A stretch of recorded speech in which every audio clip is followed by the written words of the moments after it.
Number two question: what did you dislike the most about this episode? What were you just like? Come on.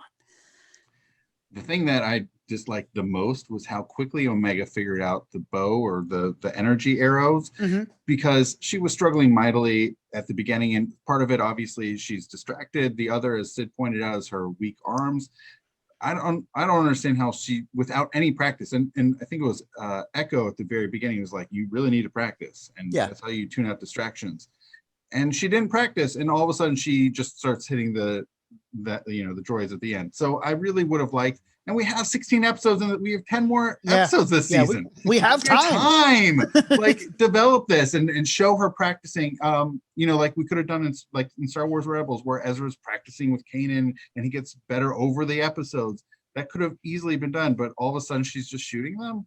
So I really didn't like that. They have so much more time to develop her and her accuracy, and that could be done just like they did in the third season of Star Wars Rebels with Sabine and her practicing and her training. And that could have been what Omega could have been doing, is working on the practicing, tuning out distractions, even strengthening her arms. So that I really didn't like, that it was just all of a sudden she got it. I have a slight theory about that, because she was also able to shoot the gun out of Crosshair's hands in a previous episode. I think that part of her clone ability, because we know she has one, they talked about that earlier this season, is that when she's under pressure, she suddenly becomes hyper competent, because she wasn't able to shoot that crossbow until they were actually being attacked. Okay. So that's a good rebuttal. I like that. It's just a theory. So that needs to play out over the next 10 episodes for that to be any good. If she's just good from here on out, then you're absolutely right. So I'm going to echo Drew a little bit more here. Also, I also have my complaint. Dad jokes.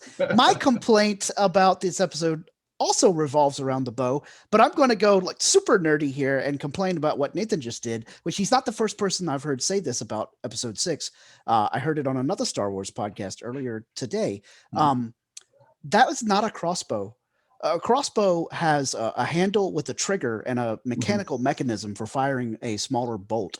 What Omega has, and what the Zygerrians used in the previous episode, Rampage, is just a laser bow, because you hold it vertically and you do have to draw the string back with your hand. As Drew pointed out, she's got those noodly arms. The reason that she's struggling is because it's not a crossbow. If it were a crossbow, she wouldn't need arm strength. She'd have mechanical strength.